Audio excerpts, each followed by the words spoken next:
हे college students, आज हम इग्नू की फर्स्ट ईयर की बुक दैट इज़ BHIC 131 की history of India from the earliest times up to C300 का फर्स्ट यूनिट कवर करेंगे, that is sources of ancient Indian history. And ये video lecture इस chapter का सेकेंड पार्ट है and parallelly बाइज आगे के आपको पार्ट्स भी वीडियोज़ भी मिल जाएंगे। तो चलिए हम वीडियो को स्टार्ट करते हैं। Let's get started.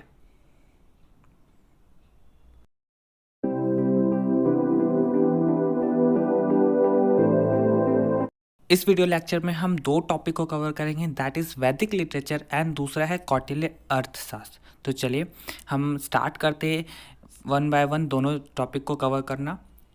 तो ये जो वैदिक लिटरेचर है ये एक्चुअली इंडिया सब कंटिनेंट का सबसे पुराना लिटरेचर है। इट मीन्स इसको ऐसे समझिए कि सबसे पहला जाना गया जो लिटरेचर था वो ये था, सबसे पहले ये लिटरेचर आया, वैदिक लिटरेचर। ये जो लिटरेचर है ये रूट वर्ड विद से लिया गया है, जिसका मतलब होता है जानना। ओके एंड वेदा का मतलब होता है नॉलेज। ये जो लिटरेचर है, जितने भी हमारे पास ओरल लिटरेचर है, सबसे ज़्यादा ओरल लिटरेचर किस में है? हमारे वैदिक लिटरेचर में है। ट्रेडिशनली इसको श्रुति माना जाता है, श्रुति जिसका मतलब होता है हर्ड और रिवील्ड टेक्स्ट। देखो जितने भी लिटरेचर है वो दो तरीके में डिवाइड है, एक तो श्रुति एक स्मृति। श्रुति मतलब ऐसा माना जाता है कि श्रुति में वो सारी चीज़ें लिखी गई है जो कि भगवान के द्वारा सबसे पहले इंसान के कानों में बताई गई थी। इट मीन्स जब सबसे पहला इंसान आया, फर्स्ट मैन आया इस धरती पे, तो भगवान ने उन्हें जो जो चीज़ें बताई वो सारी चीज़ें आपके श्रुति लिटरेचर में लिखी गई है। एंड स्मृति जो बाकी चीज़ें याद करके लिखी गई है वो आपके स्मृति लिटरेचर में आता है। तो वेदास के जितने भी लिटरेचर है या फिर बोला जाए जो वेदास है उसे as a shruti literature consider किया जाता है और हर्ड रिवील्ड टेक्स्ट माना जाता है। ठीक है, ये सारी जो लिटरेचर है ये एक जनरेशन से दूसरे जनरेशन बोल करके पास की जाती है। जैसे कि मैंने अपने बच्चों को बोला, फिर वो अपने बच्चों को बताएंगे, फिर वो अपने बच्चों को बताएंगे, ऐसे करते करते one generation to other generation ये पास होते जाते हैं ये सारे लिटरेचर। जो वैदिक लिटरेचर का लैंग्वेज है वो क्लासिकल संस्कृत से बहुत डिफरेंट है। इट मीन्स जैसे क्लासिकल संस्कृत है उसकी जो भी लैंग्वेज है, लिटरेचर है, वो अलग है। एंड जो वैदिक लिटरेचर का लैंग्वेज है वो अलग है। इसको आप वैदिक संस्कृत भी बोल सकते हो एक तरीके से। इसकी जो वोकैबलरी है वो बहुत ही wide range of meanings consider करती है, अपने अंदर कंसिस्ट करती है।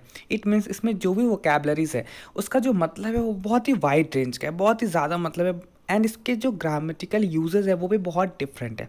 अगर ऐसे समझो कि हमारे पास दो लैंग्वेजेस है, एक हिंदी एक संस्कृत, तो अगर हम हिंदी लैंग्वेजेस के ग्रामर्स यूज़ करते हैं वो थोड़ा डिफरेंट होता है, संस्कृत लैंग्वेज का ग्रामर थोड़ा डिफरेंट होता है। उसी तरीके से जो वैदिक संस्कृत होता है उसका भी ग्रामर बहुत डिफरेंट होता है। ठीक है, एंड इसमें एक अपना अलग ही मोड ऑफ प्रोनाउंसिएशन है जो कि इसके सारे मतलब को चेंज कर देता है अगर हम उस प्रोनाउंसिएशन पे ध्यान ना दे तो। मैं आपको यहाँ पे एक एग्जांपल देता हूँ, लाइक रोको मत जाने दो और रोको मत जाने दो। तो यहाँ पे देख रहे हो कितना अंतर पड़ जा रहा है। जब मैं पहला सेंटेंस बोल रहा हूँ रोको मत जाने दो, इट मीन्स कि रोको, उसको रोक दो, जाने मत दो। एंड जब मैं दूसरा सेंटेंस बोल रहा हूँ कि रोको मत जाने दो, इट मीन्स कि उसको मत रोको, उसे जाने दो। तो इसी तरीके से हमारा वैदिक संस्कृत का भी प्रोनाउंसिएशन है, उसके जितने भी मतलब है, उसके जितने भी सेंटेंसेस है या फिर बोला जाए मंत्र वगैरह है, उसका जो प्रोनाउंसिएशन है वो बहुत ही अलग हो जाता है एंड बहुत ही उस पर इम्फेसिस लगता है। यही रीज़न है कि हमें इसके प्रोनाउंसिएशन को प्रोटेक्ट करने के लिए एक नया तरीका ढूंढना पड़ा, एक नया तरीका इन्वेंट करना पड़ा। एंड ये सारा तरीका क्या है? हमारा ये सारा तरीका है घना, जता एंड बहुत सारा अदर तरीके का पठास। अब देखो ये पठास आखिर है क्या? ये एक्चुअली प्रोनाउंशिएट करने का तरीका है।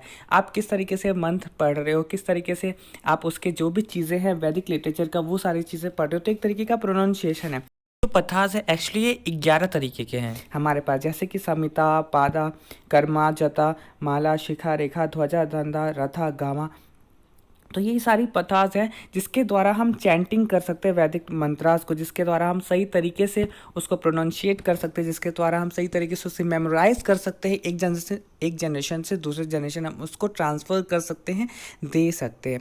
ओके, यही रीज़न है, पथास का ही रीज़न है कि हम वैदिक लिटरेचर में कोई भी और चीज़ एक्स्ट्रा ऐड नहीं कर सकते उसके बीच में, क्योंकि ये सारे जो लिटरेचर है इसका जो प्रोनाउंसिएशन है वो इतना अलग है कि हम उसके बीच में और कुछ ऐड कर ही नहीं सकते। एंड इसका जो प्रोनाउंसिएशन जिस तरीके से हम करते, जिस भी पथा के तरीके से हम करते, उसमें आप और भी कुछ बीच में ऐड नहीं कर सकते।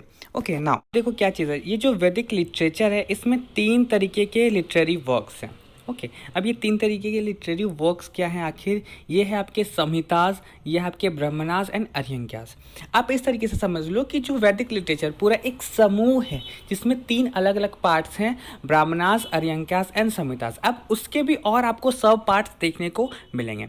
तो सबसे पहले हम संहितास को देखते हैं। तो संहितास एक्चुअली है क्या? ये कलेक्शन है हिम्स का, प्रेयर का, इनकेंटेशंस का, बेनेडिक्शंस का, सैक्रिफिशियल फार्मूलाज का, लेटनीज का, ये सब का ये एक कलेक्शन है जिसमें आपको भजन्स देखने को मिलेंगे, बहुत सारे प्रेयर्स देखने को मिलेंगे, आपको आशीर्वाद मंत्र देखने को मिलेगा, जादू मंत्र देखने को मिलेगा। मतलब हर चीज़ जो कि पुराने समय में होता था, जो कि पुराने समय में एग्जिस्ट करता था। हम देखते हैं ना बहुत सारे कार्टून्स में या फिर पुरानी मूवीज़ में, जैसे रामायण वगैरह, या फिर और भी कुछ अगर आप मूवीज़ देखो तो उसमें होता था ना कि जो ऋषि मुनि होते थे वो आशीर्वाद देते थे, या फिर जो लोग होते थे वो तप करके कुछ भी कुछ प्राप्त कर लेते। तो ये सारी चीज़ें एक तरीके से आपको हर चीज़ उसमें देखने को मिलेगी, हर चीज़ उसमें आपको जानने को मिलेगा। तो अब देखो ये जो वैदिक संहिताज हैं ये भी 4 तरीके के हैं, ठीक है। ये सिर्फ एक संहिताज नहीं, ये भी 4 तरीके के, एक तरीके से आप इसका सब पार्ट समझ सकते हो। ओके। तो ये क्या है? 4 आपके ऋग्वैदिक संहिता है, अथर्ववेदा संहिता है, आपके सामवेदा संहिता है एंड द यजुर्वेदा संहिता है। अगर हम ऋग्वेदा को समझे तो आपका ऋग्वेदा क्या है? ये कलेक्शन है ऋग्वेदा का। जो ऋग्वेदा संहिता है ये एक्चुअली कलेक्शन है ऋग्वेदा का। ऋग्वेदा की जितनी भी बुक्स है ना, ऋग्वेदा की जितनी भी बुक्स है, उसके नाम की जितनी भी बुक्स है, ये सबका संग्रह है, समूह है, ठीक है। इसमें आपको बहुत सारी चीज़ें देखने को मिलेगी, जैसे कि सॉन्ग्स ऑफ प्राइज। देखो बहुत बार क्या होता है, जो हम भजन गाते हैं, जो सॉन्ग गाते हैं, वो कई बार क्या होता है हम भगवान की प्रशंसा में गाते हैं, ठीक है, उनके आदर में गाते हैं। तो ऐसे बहुत सारे आपको उसमें सॉन्ग्स देखने को मिलेंगे जिसको ऋक बोला जाता है। इसमें आपको 1028 हिम्स मिलेंगे, भजन मिलेंगे जिसको कि सूक्तास बोले जाते हैं। एंड ये टोटल 10 बुक्स हैं, ठीक है, 10 मंडलास हैं, 10 बुक है टोटल ऋग्वेदा, ठीक है। एंड इसके पूरे ग्रुप को आपको ऋग्वेदा संहिता बोला जाता है। ऋग्वेदा की 10 बुक्स है एंड ये पूरे 10 बुक्स को ऋग्वेदा संहिता बोला जाता है, ठीक है। जो बुक 2 से 7 तक का जो बुक है वो आपके अर्लियर डेट में मिलेंगे।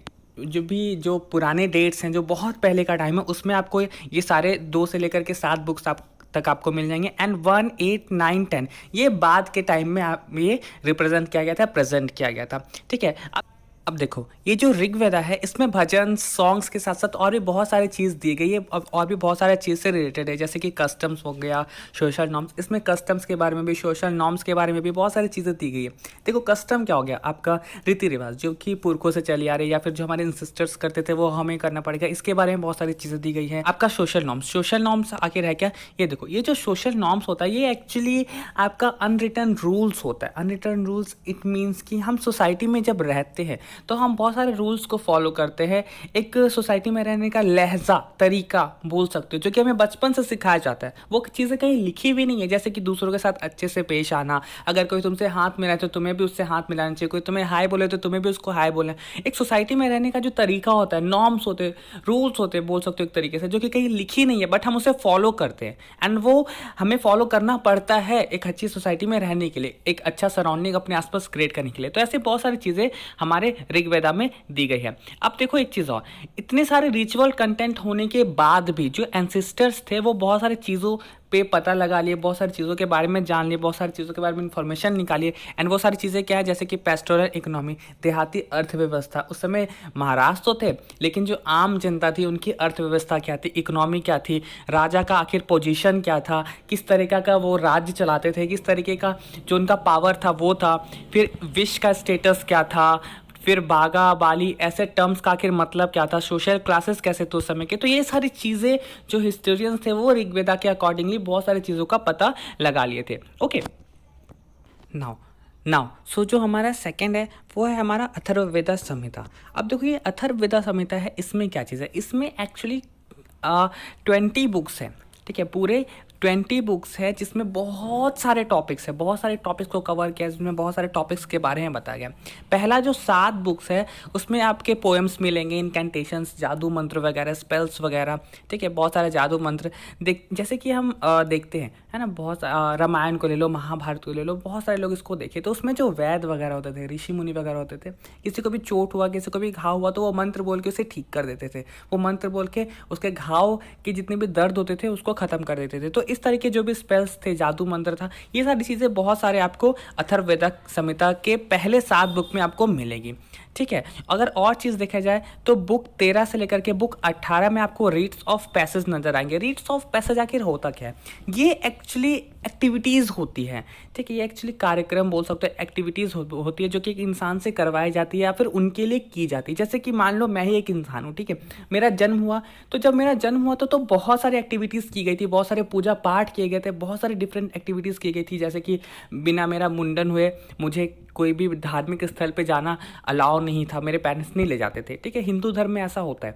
तो ये सब क्या है? ये सब एक एक्टिविटीज़ है। मेरे जन्म होने के बाद छठी कराई जाती है ना। ये सारी हिंदू एक्टिविटीज़ है। जैसे कि शादी हुई, किसी इंसान की शादी हुई, तो उसमें बहुत सारे पूजा पाठ होते हैं, बहुत सारे एक्टिविटीज़ होती है जिसको फॉलो करना पड़ता है। तो रीट्स ऑफ पैसेज एक्चुअली वो सारे रिचुअल्स एक्टिविटीज़ हैं, वो सारे आपके बोल सकते हैं कस्टम, रीति रिवाज, रिचुअल एक्टिविटीज़ है जो कि एक इंसान को फॉलो करना पड़ता है अपने कुछ इंपॉर्टेंट डेट्स पे, अपने कुछ इंपॉर्टेंट डेज पे। जैसे कि एक इंसान का कोई इंपॉर्टेंट डेज कैसा हुआ, एक कोई भी महत्वपूर्ण दिन क्या क्या हो सकता है, उसका जन्मदिन, ठीक है, उसकी शादी, उसका मरण दिन, या फिर उसने जब अपनी लाइफ में कुछ अचीव किया, इस तरीके के कुछ। जैसे कि अगर एक राजा का इंपॉर्टेंट दिन ले लो तो उसके साथ एक और चीज़ ऐड हो जाता है कि उसका राज अभिषेक, जब उसका राज अभिषेक होता है तो बहुत सारे रिचुअल्स उससे कराए जाते हैं। तो ये सारी चीज़ें जो है वो रीट्स ऑफ पैसेज कहलाती है, रिचुअल एक्टिविटीज़ जो कि एक इंसान से कराई जाती है उसके इंपॉर्टेंट डेट्स पे। ओके, तो ये चीज़ें जिसमें कि आपके रॉयल रिचुअल्स एंड जो कोर्ट प्रिस्ट के रिचुअल्स है वो भी आपके शामिल होते हैं, है ना। राजा महाराजाओं के दरबार में जो एक्टिविटीज़ होती है ना, वो सारे भी शामिल होते हैं। एंड ये चीज़ देखो कि ये सारे इतनी सारी चीज़ें हैं इसमें, उसके बावजूद इसमें और भी आपको इन्फॉर्मेशन देखने को मिलेगा, जैसे सोशल एंड कल्चरल मूव्स पे, ठीक है, कि उस समय की सोसाइटी की सोच कैसी थी, वैदिक पीरियड की जो सोसाइटी थी उसकी सोच कैसी थी, उसमें कैसे कैसे रीति रिवाज थे, क्या क्या चीज़ें उसमें प्रेजेंट थी, क्या क्या लोग फॉलो करते थे, क्या क्या लोग अनफॉलो करते थे, किस किस चीज़ को लोग बढ़ावा देते थे, किस किस चीज़ को लोग मतलब जिसको पसंद नहीं करते थे। तो ऐसे बहुत सारी चीज़ें उस समय के आपके वैदिक पीरियड में इस सब के अकॉर्डिंग देखने को मिलती है। एक और सेक्शन है अथर्ववेद संहिता में जिसमें कि जड़ी बूटियों के बारे में बताया गया है। जड़ी बूटियों के बारे में बहुत सारी इन्फॉर्मेशन दी गई है कि किस तरीके से हम उससे ऐसे मेडिसिन ले सकते हैं, कौन सी जड़ी बूटी हमारे लिए खराब साबित हो सकती है। ये सारी चीज़ें आपको अथर्ववेद संहिता में देखने को मिलेगी। थर्ड है वो है सामवेद संहिता। ये जो सामवेद संहिता है ये कलेक्शन है पूरे सामवेद का, और इसमें ना बहुत सारे नॉलेज दिए गए हैं आपके सॉन्ग्स और मेलोडीज से रिलेटेड, मतलब भजन संगीत इस सब से रिलेटेड इसमें बहुत सारी चीज़ें दी गई हैं। अब देखो जो इंडियन क्लासिकल म्यूज़िक है, इंडियन क्लासिकल म्यूज़िक जैसे कि आपका कार्नाटिक हो गया, ओडिसी हो गया, हिंदुस्तानी हो गया, जो भी भारत में आपको देखने को मिलती है, भारत की साहित्यिक म्यूज़िक, क्लासिकल म्यूज़िक, है ना, ये जो भी हो गया, इसका जो जड़ है वो Samaveda sonic and musical dimension से ही लिया गया। इट मीन जो सामवेदा में संगीत दी गई है, सामवेदा में जो भी इंफॉर्मेशन दी गई संगीत के बारे में, या फिर मेनली आप सामवेदा समझ लो, ये सारे संगीत जो भी आपके इंडियन क्लासिकल म्यूजिक है ये आपके सारे सामवेदा से ही निकले, इनकी जड़ें आपके सामवेदा में ही एग्जिस्ट करती है। फॉर एग्जाम्पल अगर आपको ऐसे समझना है तो समझ लो कि जितने भी यंगस्टर्स अब इस वीडियो को देख रहे हैं, जैसे कि मैं हो गया, आप लोग हो गए, तो हम लोग अपने मम्मी पापा से आए एंड हमारे मम्मी पापा हमारे दादा दादी से आए, हमारे नाना नानी से आए, तो जो हमारी जड़ें हैं वो कहाँ एग्जिस्ट करती है? हमारे ग्रैंड पेरेंट्स में, या फिर एक तरीके से आपके पेरेंट्स में भी, क्योंकि उनके बिना आप इस धरती पर आ ही नहीं सकते थे। अगर वो एग्जिस्ट नहीं करते तो आप भी एग्जिस्ट नहीं करते। उसी तरीके से अगर सामवेद एग्जिस्ट नहीं करता तो शायद इंडियन क्लासिकल म्यूजिक भी एग्जिस्ट नहीं करता। तो ये सारी चीज़ें वहीं से आई गई है, इनकी पूरी जड़ें आपके सामवेदा में समाई हुई है, ठीक है। अब देखो सामवेदा को ना ऋग्वेदा का म्यूजिकल वर्जन भी बोला जाता है, क्योंकि ऋग्वेदा की बहुत सारी चीज़ें आपके सामवेदा में मिलेगी म्यूजिकल टर्म्स के तौर पे। बहुत सारे इसमें रूल्स एंड रेगुलेशंस दिए गए हैं, म्यूजिक इंस्ट्रूमेंट को प्ले करने के तरीके दिए गए, किस तरीके से म्यूजिकल इंस्ट्रूमेंट को प्ले किया जाता है, किस तरीके से उसे बजाया जाता है, उसके क्या रूल्स है, उसके लिए क्या सजेशंस है, ये सारी दी गई है आपके सामवेदा में एक सेपरेट कॉलम में, ठीक है। एक अलग से कॉलम दिया गया है उसमें गंधर्व वेदा करके, ये वाला, ये गंधर्व वेदा करके एक कॉलम दिया गया है सामवेदा के अंदर, है ना। इस कॉलम के अंदर आपके बहुत सारे म्यूजिकल इंस्ट्रूमेंट से रिलेटेड बहुत सारी चीज़ें दी गई है। एक तरीके से एक सप्लीमेंट और एक अपेंडिक्स है सामवेदा का। सप्लीमेंट इट मीन जो साथ में हेल्प करे, सपोर्ट करे उस चीज़ को, ठीक है। सामवेदा के साथ साथ गंधर्व वेदा भी एक सप्लीमेंट है सामवेदा का, एंड इसमें आपको बहुत सारे इंस्ट्रूमेंट से रिलेटेड बहुत सारी इन्फॉर्मेशन दी गई है।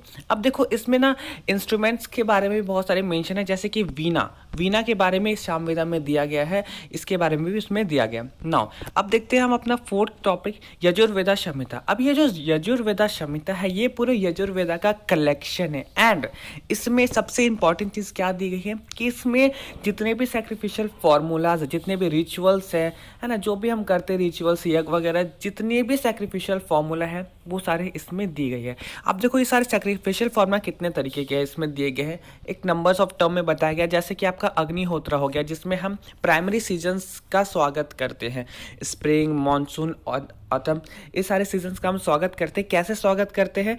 आग में बटर और मिल्क डाल करके, ठीक है। उसी तरीके से आपका सेकेंड क्या दिया गया, वाजपेय एंड रजस्यो, ये भी एक तरीके का आपका यज्ञ है, एक तरीके का सैक्रिफिशियल फॉर्मूला है। इसमें हम क्या करते हैं, आग में बटर एंड सूरा, इट मीन्स एल्कोहलिक ड्रिंक, है ना, एक तरीके से एल्कोहलिक ड्रिंक है, ये डालते हैं हम आग में एंड इस तरीके से हम इसको, इस सैक्रिफिशियल फार्मूला को पूरा करते हैं, इस तरीके से हम इस यज्ञ को पूरा करते हैं। फिर आपका और क्या दिया गया है, अग्निचयना।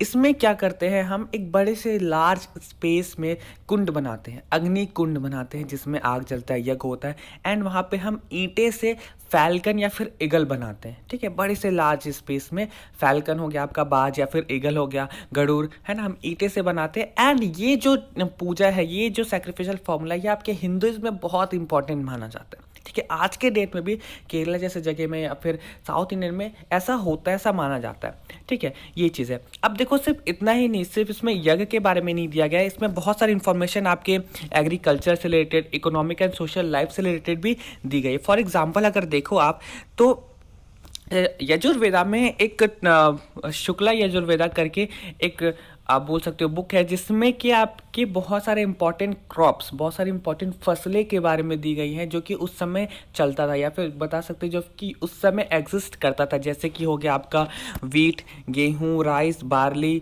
सीसम, मिलेट्स, सोरगुन, किडनी बीन्स, है ना, राजमा, ये सारी चीज़ें उस समय एग्जिस्ट करती थी। इसके बारे में भी आपके उस बुक में दिए गए हैं, ठीक है। अब देखो ये जो यजुर्वेदा है ये एक्चुअली कलेक्शन है बहुत सारे प्राइमरी उपनिषद्स के। इसमें बहुत सारे प्राइमरी उपनिषद्स भी एग्जिस्ट करते हैं, जैसे कि हो गया आपका बृहदारण्यका, ठीक है। फिर हो गया आपका कथा उपनिषद, ईसा उपनिषद, मैत्री उपनिषद, ठीक है। फिर आपका हो गया तैत्तिरीय उपनिषद, फिर आपका हो गया श्वेतश्वतारा उपनिषद, ये सारे भी उसमें एग्जिस्ट करती हैं एंड इसमें से बहुत सारी हिंदू फिलॉसफी डेवलप हुई, इमर्ज हुई, ठीक है। फॉर एग्जांपल यहाँ पे देखो जैसे कि ये बृहदारण्यका उपनिषद, इसमें बहुत सारे डिस्कशंस दिए गए आपके हिंदू कॉन्सेप्ट से रिलेटेड, जैसे कि धर्म क्या है, कर्म क्या है, मोक्ष क्या है, लाइफ साइकिल क्या है, एक इंसान के जीवन का मतलब क्या है, ये सारी बहुत सारी मतलब इट मीन्स कि हिंदू फिलॉसफी के बारे में इसमें बहुत सारी चीज़ें दी गई है। यहाँ से हिंदू फिलॉसफी बहुत सारी डेवलप हुई है, इमर्ज हुई है,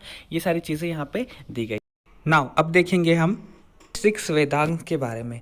ये वेदांग्स क्या है, ये एक्चुअली वेदा के अंग हैं, ये सब मिल करके एक वेदा बनाती है। जिस तरीके से ह्यूमन बॉडी होता है उसके कुछ अंग होते हैं, हाथ, पैर, सर, ये सब उसके अंग होते हैं, ये कंप्लीट होकर के एक ह्यूमन बॉडी बनाता है। उसी तरीके से ये सारे वेदांग्स मिल करके एक कंप्लीट वेदा बनाते हैं। और ये वेदांग्स आखिर है क्या? सबसे पहले है आपका शिक्षा, फेनेटिक्स, ठीक है। दूसरा है कल्पा, रिचुअल्स। तीसरा है व्याकरण, मतलब जो ग्रामर होता है। चौथा है निरुक्ता, एटिमोलॉजी। पांचवा है चांदा एंड छठा है ज्योतिष। ये 6 वेदांग्स है आपके वेदास के, ये पूरे मिल करके आपका क्या बनाता है, वेदा। इसी 6 चीज़ में आपके पूरा वेदा जो है वो डिस्ट्रीब्यूटेड है। ओके, नाउ अगर देखें तो जितने भी वेदांग है उसकी अपनी ही एक लिटरेचर है उसके अराउंड, मतलब जितने भी ये 6 वेदांग्स है अलग अलग, उस सब की अपनी ही एक गहरी लिटरेचर है। और ये बहुत ही प्रिसी और एकदम एग्जैक्ट फॉर्म में ये लिखी गई है पुराने एंशिएंट इंडियंस के द्वारा। पाणिनि अष्टाध्यायी की जो बुक है ग्रामर पे, वो 8 चैप्टर्स की बुक है एंड इसमें ये जितने भी वेदांग्स हैं इसकी पूरी डिटेल उसमें दी गई है। नाउ अगर हम वेदास को देखें, जैसे कि ब्राह्मणास एंड अरहंकास उपनिषद, ये भी आपके वैदिक लिटरेचर में इंक्लूडेड है और इसको बोला जाता है लेटर वैदिक लिटरेचर, ठीक है। ये जो ब्राह्मणास है ये एक्चुअली जो भी वैदिक रिचुअल्स है उसको एलोबरेट करके बताया है अपने अंदर। मतलब ब्राह्मणास में जितने भी आपके वैदिक रिचुअल्स हैं, जो भी कर्म कांड है, जो भी रिचुअल्स परफॉर्म करने, कस्टम्स वगैरह जो भी है, उसको बहुत हद तक एलोबरेट करके बताया गया है। एंड अरंकास एंड उपनिषद्स में जितने भी आपके स्पिरिचुअल एंड फिलोसॉफिकल प्रॉब्लम्स है उसको एलोबरेट करके उसमें वो सारी चीज़ें बताई गई है। ना अब हम ब्राह्मणास में देखते हैं, तो ब्राह्मणास में आखिर क्या दिया गया है, वही जितने भी वैदिक रिचुअल्स हैं उसको एलोबरेट करके बताया गया है। उसमें जितने भी सैक्रिफाइसेस है उसके क्या क्या ऑब्जर्वेशंस है, कैसे होते हैं, क्या होते हैं, उसके प्रैक्टिकल एंड मिस्टिकल सिग्निफिकेंस क्या है, इंपॉर्टेंस क्या है, वो हर चीज़ें उसमें बताई गई हैं। अब अगर हम अरंकास एंड उपनिषद में देखें तो देखो अरंकास में क्या होता है कि जितने भी रिचुअल सैक्रिफाइसेस हैं वेदास के, है ना, उसकी हर चीज़ उसमें छोटी छोटी चीज़ भी उसमें बताई गई, जैसे कि उसके बारे में डिस्कशन किया गया है, उसके बारे में डिस्क्रिप्शंस दिया गया है, वो आखिर है क्या, उससे क्या हो सकता है, क्या नहीं हो सकता है, जितने भी आपके सैक्रिफाइसेस है, जितने भी आपके कस्टम्स हैं, उसका इंटरप्रिटेशन क्या है, ठीक है, उसके आइडेंटिफिकेशन क्या है, वो कितना हद तक सही है, कितना हद तक गलत है, ताकि एक बंदा, कोई भी इंसान उस रिचुअल्स को, उस सेक्रीफाइस को अच्छे से परफॉर्म कर सके।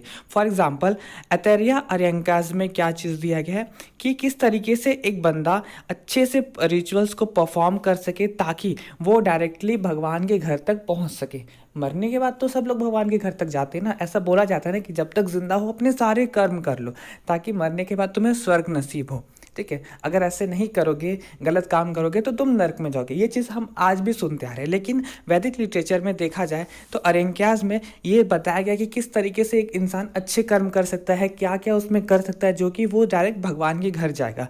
नहीं तो उसको अपनी बाकी की ज़िंदगी, मतलब मौत के बाद वाली जो ज़िंदगी या फिर बोल सकते हैं सेकेंड लाइफ, उसको कहाँ छोटे छोटे रेप्टाइल्स, इंसेक्ट्स, मतलब लोअर वर्ल्ड में उसको बितानी पड़ेगी। उसका जन्म एक निचले हिस्से में हो जाएगा। ठीक है, तो ये सारी चीज़ें यहाँ पे दी गई है ना। यहाँ पे जो फर्स्ट चैप्टर है आपका तैतरीय अरंका का, जिसमें सूर्य नमस्कार दिया गया है। सूर्य नमस्कार को बाद में आपकी योगा सूत्रस में बताया गया है और एलोबरेट करके। ओके, अरंकास में और भी चीज़ें बताई गई जैसे कि the deep philosophies of life, जिंदगी की जो गहरी सच्चाई है, जो गहरी फिलोसफीज है, उसके बारे में भी आपके अरंकास में बताया गया। अब देखो अरण्या मीन्स होता है कि फॉरेस्ट, जंगल, और ये माना भी जाता है कि इस चीज़ को, अरंका के बारे में जो पढ़ाई की जाती है, अरंका के बारे में जो पढ़ा जाता है उसको हम जंगल में पढ़ते। मतलब जो वैदिक टाइम के जो लोग थे वो ऐसा मानते थे कि अरंका को जंगल में पढ़ा जाता है। कब, कौन सी एज में? वनप्रस्था की एज में। वनप्रस्था की एज में मतलब वैसा एज जब हम, जिस एज को हम जंगल में बिताए, मतलब सारे चिंता को छोड़ करके, मोह माया को छोड़ करके जब हम जंगल में जाते हैं, ठीक है, तो वो हमारा वो एज होता है जहाँ पे हम ये अरंका को पढ़ते हैं और इसीलिए इसका नाम क्या रखा गया? अरंका। ओके, नाउ अब हम देख रहे हैं कि उपनिषद आखिर है क्या। तो ये जो उपनिषद है ये दो वर्ड से मिलकर के बना है। एक तो है आपका उप एंड दूसरा है निषद। उप मतलब होता है बाय, उसके द्वारा, एंड निषद मतलब बैठ, टू सिट डाउन, बैठ जाओ। अगर देखिए इन दोनों को वर्ड को मिला के तो इसका मतलब होता है सिटिंग डाउन नियर, पास में बैठो। और इसका एग्जैक्ट मतलब क्या होता है कि आप गुरु के पास बैठ करके उससे ज्ञान लो। किस चीज़ की ज्ञान? आध्यात्मिकता की ज्ञान। उससे वो सारी ज्ञान ले रहे हो, उससे वो ज्ञान की मोती प्राप्त कर रहे हो गुरु के पास बैठ करके। तो इसका ये होता है आपके उपनिषद का मतलब। उपनिषद के और भी मतलब होते हैं जैसे कि आपका हो गया esoteric doctrine, secret doctrine, mystic meaning, hidden connection. And इन सब का जो मतलब है, जो मेन अर्थ है वो ये है कि आपका छुपा हुआ ज्ञान जो कि आपको आपके गुरु से, वो ऋषि से मिलता है। ये सारी जो आपके, ये सारी जो छुपे हुए ज्ञान है। ओके, ना यहाँ पे दिया गया कि मोनियर विलियम्स अपने संस्कृत डिक्शनरी में ऐसे डिफाइन करती है कि आप बैठो, सामने बैठो और अपने गुरु से, अपने जो आपके गुरु हैं उनसे आप वो सारे सुप्रीम स्पिरिट का ज्ञान लो। सुप्रीम स्पिरिट मतलब जो परमात्मा है उनका ज्ञान लो। अब देखो हमारे जो हिंदू धर्म है या फिर हिंदुइज्म जो धर्म है, हिंदुइज्म में बहुत सारी ऐसी चीज़ें दी गई है जैसे कि आपका हो गया ब्राह्मण एंड आत्मन का कंसेप्ट दिया गया है। इसका मतलब क्या है कि जो ब्राह्मण होते हैं वो क्या होते हैं? आपके हाईएस्ट इंटाइटी होते हैं। इट मीन्स कि वो हाईएस्ट रियलिटी होते हैं। लाइक जैसे कि बोला जाए भगवान, जो भगवान है ना, मतलब बस वही है। एंड जो दूसरा टर्म है वो है आपका आत्मन। एक तो ब्राह्मण हो गया जो हाईएस्ट इंटाइटी है, मतलब भगवान, कंप्लीट जो आपका पावर है वो आपका क्या है? भगवान है। एंड यही रियलिटी है। और दूसरा क्या हो गया आपका आत्मा, जो इंसान है। ये ऐसी चीज़ें आपके हिंदू धर्म में दी गई, इसका कंसेप्ट इस तरीके से दिया गया है कि जो आत्मा होती है वो भगवान से बिछड़ती है, धरती पे आती है, अपना लाइफ स्पेन चलाती है, ठीक है, अपना जो ज़िंदगी है वो जीती है, उसके बाद फिर वो वापस परमात्मा में मिल जाते हैं। तो ये सारा जो कंसेप्ट है ये आपके उपनिषद में भी दिया गया है, ठीक है। एंड साथ साथ ये आपके और भी रिलीजन जैसे कि बुद्धिज़्म, जैनिज्म, इस सब में भी ये वाला कंसेप्ट दिया गया है। नाउ अगर देखा जाए तो एंशिएंट इंडिया में जो स्पिरिचुअल आइडियाज़ थे उसका जो डेवलपमेंट हुआ, ये इसमें आपका उपनिषद का बहुत बड़ा हाथ है। इसमें जो आपका उपनिषद है वो एक अहम रोल प्ले करता है ना। उपनिषद को वेदांता भी बोला जाता है, क्यों? क्योंकि एक्चुअली जो उपनिषद हैं वो वेदास के लास्ट चैप्टर्स हैं, जिसको कि वेदांता बोला, मतलब वेदा का अंत जहाँ पे हो वो वेदांता, एंड उसी को उपनिषद भी बोला जाता है, वेदास के लास्ट चैप्टर। ओके ना, अब देखो एक इंटरेस्टिंग बात यह है कि जैसे जैसे अब देखो उपनिषद तो आज से बहुत साल पहले लिखी गई थी, मतलब हजारों 10,000 मतलब बहुत साल पहले लिखी गई थी, लेकिन धीरे धीरे जैसे जैसे ये सामने आते गए इसके ट्रांसलेशंस भी होते गए। अगर एक सिंपल एग्जांपल में देखो, जैसे कि हम जैसे कि साउथ मूवीज़ होती है, ठीक है, साउथ में वो एक्चुअली अपने साउथ लैंग्वेज में ही बनती है, तेलुगु, तमिल लैंग्वेज में, लेकिन पॉपुलैरिटी के कारण वो हिंदी, इंग्लिश एंड बहुत सारे लैंग्वेज में डब्ड होती है। उसी तरीके से उपनिषद्स भी धीरे धीरे ट्रांसलेट होते गई, एंड एक समय ऐसा आया कि 19th सेंचुरी में जो वेस्टर्न ऑडियंस थे वो भी बहुत ज़्यादा अट्रैक्ट हो गई आपकी उपनिषद के तरफ। एंड चूँकि ये इतना ज़्यादा इसमें अट्रैक्शन आ गया, और इससे प्रभावित होकर, इससे अट्रैक्ट होकर जो आर्थर स्कोपेनहॉर थे, ये एक जर्मन फिलोसफर है, इन्होंने ये जो उपनिषद की थियोसॉफी थी, उपनिषद का जो नॉलेज था उसको क्या बताया, the production of the highest human wisdom. It means जो मानव जाति है उनका जो सबसे ज़्यादा हाईएस्ट विजडम है, इंटेलेक्चुअल है, उसका ये प्रोडक्शन है, ठीक है। इस तरीके से उन्होंने डिस्क्राइब किया उपनिषद को। नाउ अब देखते हैं यहाँ पे अरण्यकास एंड उपनिषद में डिफरेंस दिया गया। जो अरण्यकास होते हैं वो एक्चुअली कर्म कांड होते हैं। इसमें आपके जो भी कर्म कांड है वो दिए होते हैं कि आपको किस तरीके से क्या करना चाहिए, कौन सा यज्ञ करना चाहिए, कौन सा आपको सेक्रीफाइस करना चाहिए, क्या आपको रिचुअलिस्टिक एक्शंस लेने चाहिए, क्या क्या आपको रिचुअल्स फॉलो करना है, क्या क्या कस्टम फॉलो करना है, ये सारी चीज़ इसमें दिए रहते हैं। बट उपनिषद में एक्चुअली आपको जो ज्ञान की बातें दी गई, किस तरीके से नॉलेज प्रोडक्शन होता है, बहुत सारे प्रिंसिपल्स दिए होते हैं, आपको सच्चाई के मार्ग पे चलना, इस तरीके से बहुत सारा प्रिंसिपल दिया होता है, ठीक है। तो यहाँ पे दो चीज़ें, एक तो अरण्यकास जो कि कर्मकांड बोला जाता है उसको, या फिर कर्मकांड की तरह रिकॉग्नाइज किया जाता है, दूसरा आपका उपनिषद जिसको कि ज्ञान कांड की तरह रिकॉग्नाइज किया जाता है ना। यहाँ पे आपके 3 श्लोक दिए गए हैं। एक तो है आपका वसुधैव कुटुंबकम, जिसका मतलब होता है कि ये जो पूरी दुनिया है वो हमारी फैमिली है। ये एक्चुअली महाउपनिषद से लिया गया है, ठीक है। अब देखो जो ये वसुधैव कुटुंबकम है ना, ये जो हमारा पार्लियामेंट है, हमारे भारत देश का जो पार्लियामेंट है उसके एंट्रेंस हॉल में भी ये लिखा हुआ है, ओके। और इसमें अगर बताने के लिए चीज़ है कि ये सारे जो भी चीज़ें, ये जो तीनों श्लोक दिए गए हैं आपके वसुधैव कुटुंबकम, अतिथि देवो भव, सत्यमेव जयते, ये सारे आपके उपनिषद से ही लिए गए। अतिथि देवो भव का मतलब होता है जो गेस्ट है वो भगवान है। ये एक्चुअली हॉस्पिटैलिटी को दिखाता है कि जो हमारे इंडियन वैल्यू सिस्टम्स है, जो हमारे जो इंडियन वैल्यू, इंडियन कल्चर है, उसमें हम अतिथि को बहुत ज़्यादा आदर सत्कार देते हैं, उसे बहुत ज़्यादा मानते हैं। अगर आपको याद होगा तो जैसे हम पुराने ज़माने की जो रामायण महाभारत देखते थे, उसमें भी अगर कोई ऋषि मुनि या फिर कोई भी गेस्ट अगर दरवाजे पे आ जाता था तो उसको खाली हाथ नहीं भेजते थे। यही मेन रीज़न था जिसके कारण से जो सीता जी थी वो हर ली गई थी, हरण हो गई थी, ठीक है। उसे रावण उठा के लेके चले गया था। वो अपने इंडियन कल्चर को अपना रही थी, वो अपने इंडियन वैल्यू सिस्टम को शो कर रही थी, ठीक है। तो ये सारी चीज़ें हमारे शुरुआती दौर से है। एंड जो अतिथि देवो भव है ये एक्चुअली आपके तैत्तिरीय उपनिषद में लिखी गई, आपके तैत्तिरीय उपनिषद से ली गई है, ओके। नाउ जो लास्ट वाला है वो आपका सत्यमेव जयते, इसको तो सब जानते हैं, सत्य की हमेशा जीत होती है, सत्यमेव जयते, ठीक है। तो ये आपके जो है वो मुंडका उपनिषद से ली गई है। एंड इसके बारे में कुछ फैक्ट्स ये है कि इसको पंडित मदन मोहन मालवीय ने बहुत ज़्यादा सराहा था, मतलब इसके कारण ये जो सत्यमेव जयते वाला स्लोगन है ये बहुत ज़्यादा फैला था।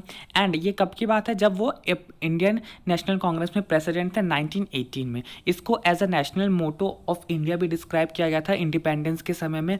एंड ये हमारे नेशनल एम्बलम के जो बेस है उसमें भी लिखी रहती है, जैसे कि यहाँ पे इस फोटो में दिख रही है, ओके।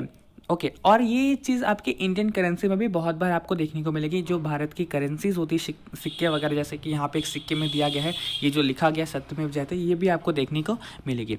नाउ अगर देखा जाए तो जो पूरी वैदिक लिटरेचर है ये ऐसा माना जाता है कि ये भगवान के द्वारा रिवील किया गया है। मतलब इसको भगवान ने ही आके बनाया है, भगवान ने ही इसके बारे में कहा है। इसमें जो जो चीज़ें लिखी गई है वो भगवान के द्वारा बोली गई है, ठीक है। और इसको बहुत ज़्यादा पवित्र माना जाता है, बहुत ज़्यादा सेक्रेट माना जाता है। बहुत हज़ार साल लगे इसको बनने में, इसीलिए बहुत सारे बुक्स इससे कुछ अर्लियर पीरियड से बिलोंग करते हैं, कुछ लेटर पीरियड से बिलोंग करते हैं। मतलब कुछ बुक्स पहले बन गए थे, कुछ बुक्स बाद में बने, इस तरीके से। जो ऋग्वेदा है उसमें सबसे ओल्डेस्ट है, सबसे पहले यही बना था। बुक 2 से लेकर के बुक 7, जो ऋग्वेदा का बुक 2 से लेकर के बुक 7 तक है वो आपके सबसे पहले बन चुके थे। एंड इसको फैमिली बुक्स भी बोला जाता है, क्योंकि इसका फैक्ट ये है कि देखो एक्चुअली ये किसके द्वारा लिखी गई थी, एक ऐसे फैमिली के द्वारा लिखी गई, मतलब ऐसे ऋषियों के द्वारा लिखी गई थी।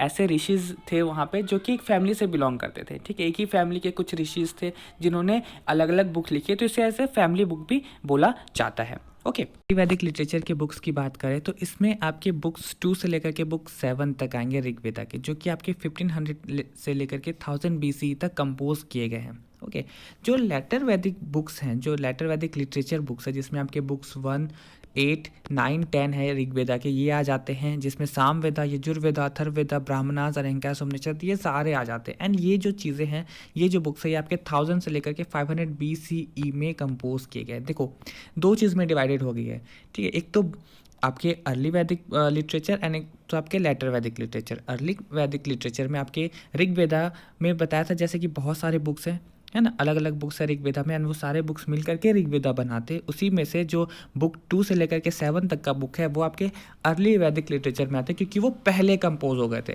1500 से लेकर के 1000 BC में ही कंपोज हो चुके थे। एंड आपकी जो लेटर वैदिक लिटरेचर है उसमें आपका ऋग्वेदा का बुक 1, 8, 9, 10 ये चारों बुक आ गया। एंड अलग से सामवेदा, यजुर्वेदा, अथर्ववेदा, ब्राह्मणास, अरंकार, उपनिषद, ये सारे बुक्स उसमें आ जाते हैं। ओके नाउ अगर देखेंगे तो बहुत सारे वैदिक लिटरेचर में आपको सॉन्ग्स मिलेंगे, प्रेयर्स मिलेंगे, थियोलॉजिकल एंड थियोसॉफिकल मैटर्स मिलेंगे। अब ये जो थियोलॉजिकल एंड थियोसॉफिकल मैटर, ये क्या चीज़ है? ये ऐसे स्टडी है जो कि आपके रिलीजियस बिलीव्स पे है, गॉड्स पे है, आप किस बिलीफ को मानते हो, आप किस रिलीजियस को मानते हो, आपको आपका किस भगवान में मानना है, इन सब चीज़ों पे की बात इसमें दी गई है। इन सब चीज़ों के बारे में आपके इस वैदिक लिटरेचर बुक्स में दी गई है। अब देखो हिस्टोरियंस इन सारी चीज़ों को स्टडी करते थे, क्योंकि उन्हें पुराने जो हिस्टोरिकल वैल्यूज़ है, पुराने जो हिस्टोरिकल टाइम है, उन्हें political, religious and social data चाहिए थी। क्योंकि देखो अब इन सारे बुक्स को स्टडी करने का रीज़न क्या था कि पुराना समय कैसा था, उसमें क्या चल रहा था, क्या नहीं चल रहा था, ये सारी चीज़ें, सारी इन्फॉर्मेशन हमें लेनी थी। तो हिस्टोरियंस इन सारे चीज़ों को पढ़ते थे, स्टडी करते थे, ताकि उन्हें political, religious and social data मिल पाए हमारे हिस्ट्री के। बहुत सारे इन्फॉर्मेशंस भी इससे निकाले गए हैं, जैसे कि आपका ऋग्वेदा, ठीक है।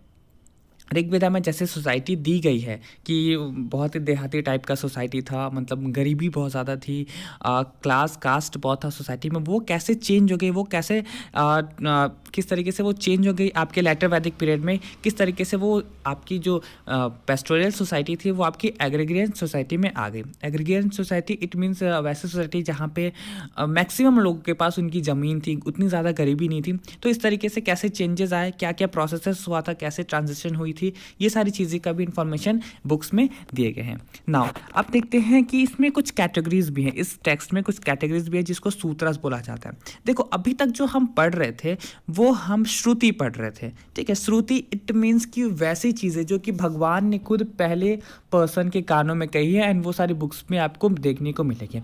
अब जो हम देखेंगे वो स्मृति को देखेंगे। स्मृति देखो जितने भी टेक्स्ट है वो 2 चीज़ों में डिवाइड है, एक तो श्रुति, एक तो स्मृति। तो अब हम स्मृति को देखेंगे। स्मृति वो सारे टेक्स्ट है जो कि याद करके लिखी गई है, इंसानों के द्वारा याद करके लिखी गई है।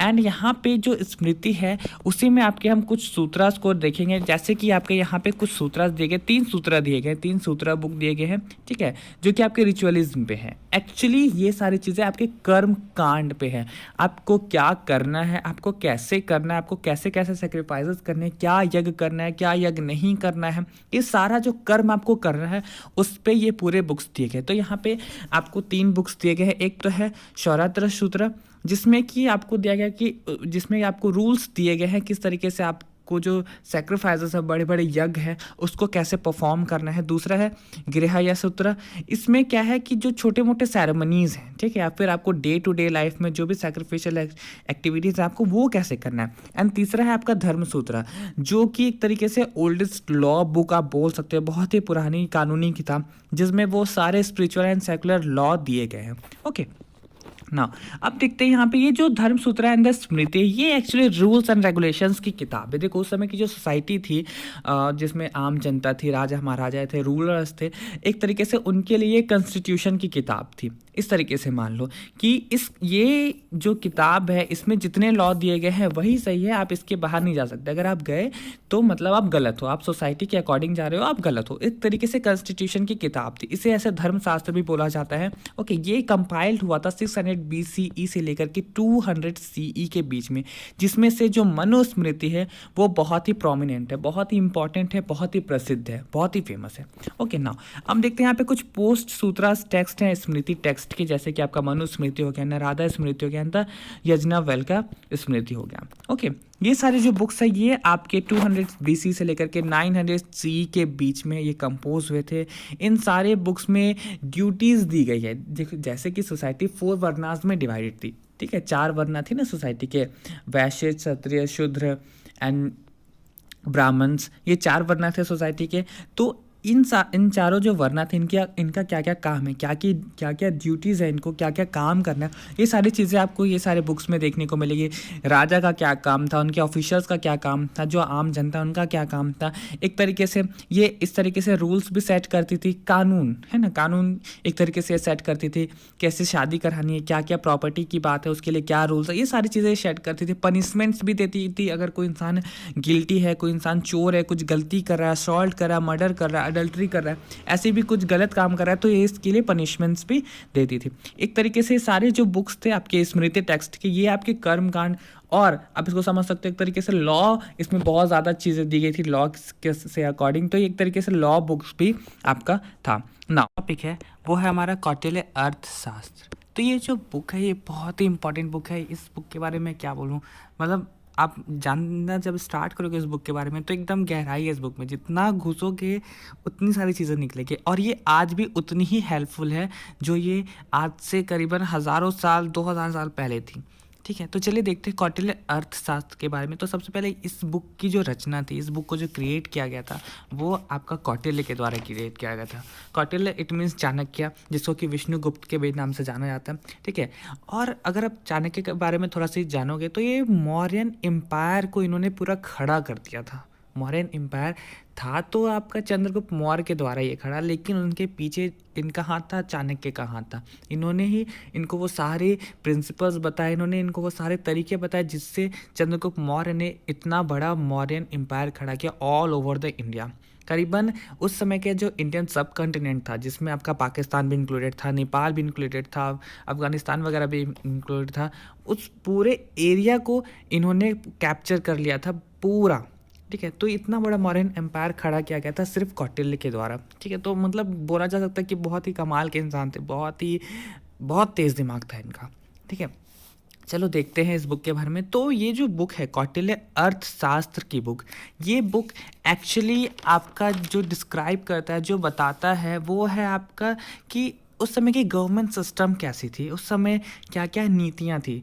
आज के ज़माने की जो आपकी पॉलिटिक्स एंड स्टेट एडमिनिस्ट्रेशन है जो हम देख रहे हैं वो उस समय भी इस बुक में प्रेजेंट थी। इकोनॉमिक्स है इस बुक में, आपकी पॉलिटिक्स एंड स्टेट एडमिनिस्ट्रेशन है, गवर्नमेंट पॉलिसीज़ है, रूल्स एंड रेगुलेशंस है, डिप्लोमेटिक रिलेशंस है, सोशियोलॉजी भरा पड़ा है इस बुक में, लॉ है, इसमें civil and criminal court system है, एथिक्स है, इसमें मार्केट्स एंड ट्रेड्स हैं, इसमें वो हर चीज़ है जो कि एक सोसाइटी चलाने के लिए, जो कि एक किंगडम चलाने के लिए, एक अच्छा रूलर बनने के लिए, वो हर चीज़ प्रेजेंट है इस बुक में। बोला जाए तो एकदम पूरी क्लियर कट बुक है जिसमें हर चीज़ है।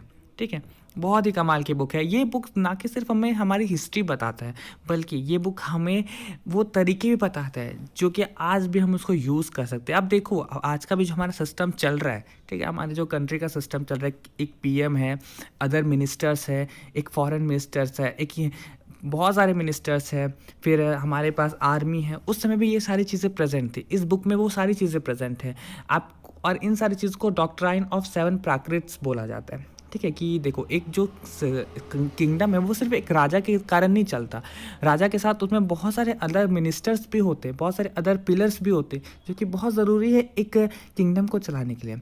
तो वही चीज़ ये बुक है जिसमें आपके डॉक्ट्रिन ऑफ 7 प्राकृत्स की थ्योरी है, इसमें वो हर चीज़ प्रेजेंट है। जैसे कि एक राजा हो गया, फिर एक स्वामीन हो गया जिसको कि राजा रूलर बोलते हैं, जो कि आज की डेट का आप पीएम को मान सकते हो। फिर अमात्य हो गया जो कि मिनिस्टर्स है, आप आज की डेट के उसके और मिनिस्टर्स मान सकते हो, फॉरेन मिनिस्टर, फिर आपका चीफ मिनिस्टर्स वगैरह हर स्टेट के। फिर उस समय का जनपद, आज की डेट का आपका स्टेट्स हो गया, एक कंट्री हो गया, उस समय का दुर्ग, फोर्टिफाइड कैपिटल, किला बोल सकते हो। आज के प्रेजेंट डे का आपका एक कैपिटल हो गया, जैसे कि इंडिया की कैपिटल न्यू दिल्ली है। फिर सारे स्टेट के अपने भी एक कैपिटल है, ठीक है। उस समय का कोस्ट ट्रेजरी, आज के डेट का भी प्रेजेंट डे का ट्रेजरी मान सकते हो। उस समय का दांदा था, मतलब आर्मी, ठीक है। आज के डेट में भी हमारे पास कितनी सारी आर्मीज़ है, हमारे पास नेवी है, हमारे पास एयरफोर्स है, हमारे पास आर्मी है, हमारे पास पुलिस है आपके स्टेट के अंदर आपकी रक्षा करने के लिए, मतलब हर चीज़, ठीक है। एंड ये जो बुक है ये एक्चुअली इसमें टोटल 15 बुक है, जिसमें से बुक 2 और 3 आपका पहले ही आ गया था अर्लियर डेट में, एंड बाकी जो बुक है वो आपके धीरे धीरे फिर बाद में बनना चालू हुए थे, बाद में क्रिएट किए गए थे, ठीक है। ये जो बुक है, ये बुक एक्चुअली आपका 12th सेंचुरी तक तो प्रेजेंट था, बट उसके बाद ये डिसअपियर हो गया था, कहीं गुम गया था, मतलब डिसअपियर नज़र में नहीं था ये, मतलब उस समय तक ये आपका जो बुक है वो प्रेजेंट नहीं था। फिर इसको रीडिस्कवर किया गया आर श्यामा शास्त्री के द्वारा 1905 में, एंड फिर इसको पब्लिश किया गया 1909 में। इसका जो इंग्लिश ट्रांसलेशन, इसका जो इंग्लिश वर्जन आया था वो 1915 में आया था, ठीक है। तो ये बुक है, एंड इस बुक में वो आपकी सारी चीज़ें रिफ्लेक्ट करती है जो कि आपको एक प्रेजेंट डे सोसाइटी चलाने के लिए हेल्पफुल है।